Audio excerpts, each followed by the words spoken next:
are tracking the storm tonight. You can see the radar lit up with green and a bit of yellow. We're keeping a close eye on Central Coast burn areas where there is a high risk of flooding. And water is already starting to pool on local roads.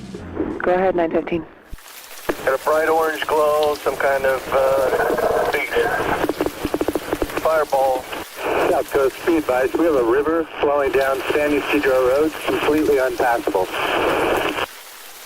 Montecito Branch, Battalion 712, be advised, we are unable to respond to the structure fire. Hot Springs at 285 is impassable. We have Olive Mill is impassable at Olive Mill Lane. Large amount of water coming down Olive Mill at this time. After responding to the fireball in the sky, after rescuing 2 burn victims, after exposing ourselves to a potentially flammable and toxic atmosphere, after all of this, it was still just the beginning of our day. There would be no breaks. There was work to be done. This is where the story begins.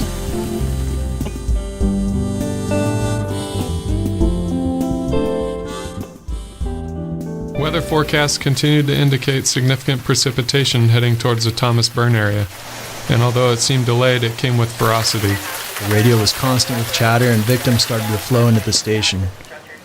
One female came in, we loaded her into the ambulance and found that we were cut off from any access to Cottage Hospital. We were immediately an island.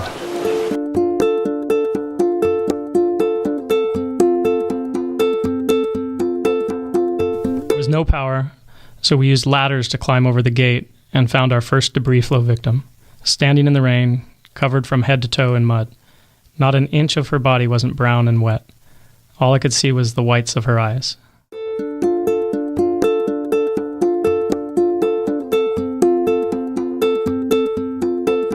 Battalion Chief Ederer told me to set up a triage, treatment, and victim collection point at All Saints Chapel. One civilian volunteer stood out particularly in my mind. A man named Chris was one of the primary helpers and hardest workers I met that day.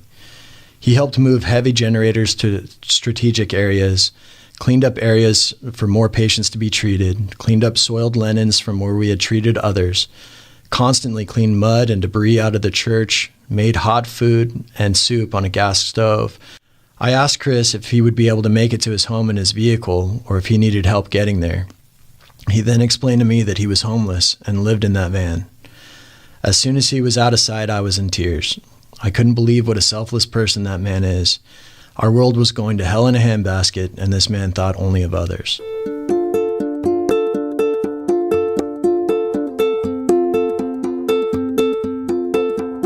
We slowly pushed our way through the mud towards the house.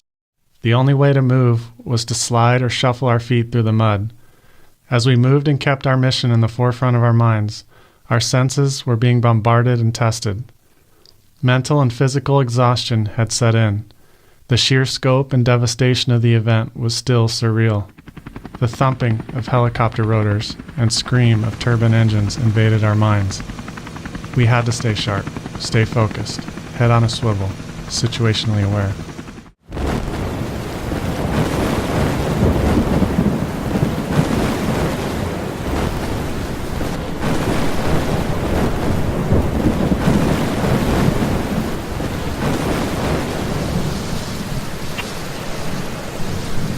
Both of my handheld radios had stopped working. At that point, I jumped back into my truck and headed back up Park Lane. I remember thinking, this is so unsafe. I could see that the street that I had left only minutes earlier did not look the same. I was confused. There were power lines hanging, massive boulders, and abandoned vehicles still running with lights on and the doors open, with a massive wall of flame at the end of the road.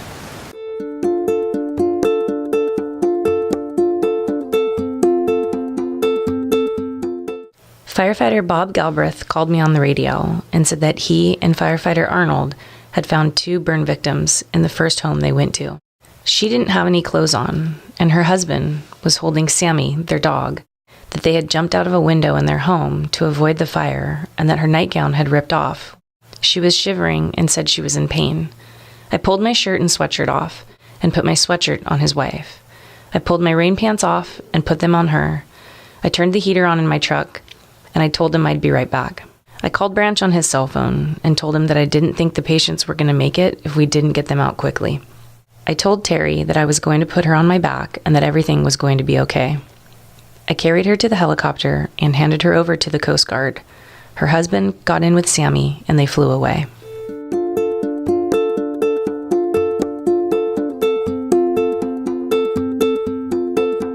When searching in the area of Meadowwood Lane in Montecito Creek, we were doing a primary search around a house when Steve fell into a pool up to his chest in mud. He needed my help getting out, so I handed him the handle of my tool and pulled him out of the pool. Steve had a real knack for falling in swimming pools. A couple hours later, he fell into a second swimming pool.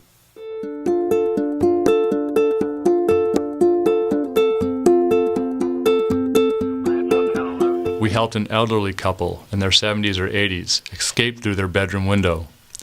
We made a debris pile out of branches, wood, and a ladder, and walked the wife across it to dry ground. There was a refrigerator lying next to the window. I ripped the door off to use as a sled. We pushed the husband across the debris and mud to dry ground.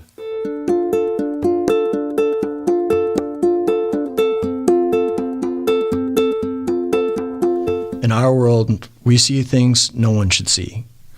We work in areas no one should safely be in. We make the impossible possible. We are trained to save lives.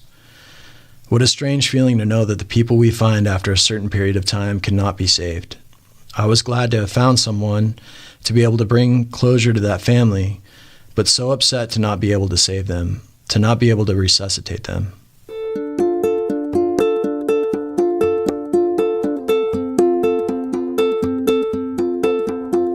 We noticed a backhoe on Mountain Drive.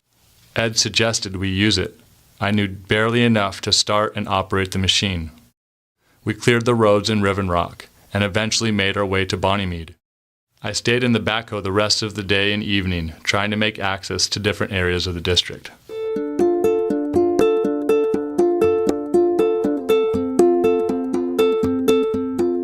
Captain Ben Hauser asked me if I could hear a voice call for help.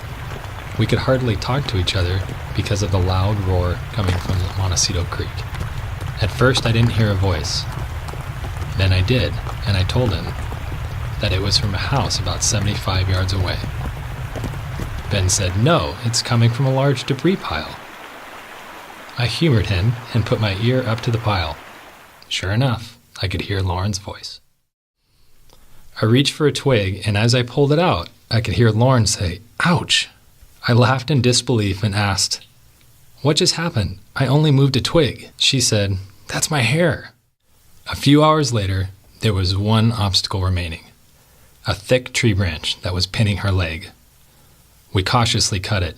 She was free and able to climb out with help, and I was able to keep my promise to her that we would get her out.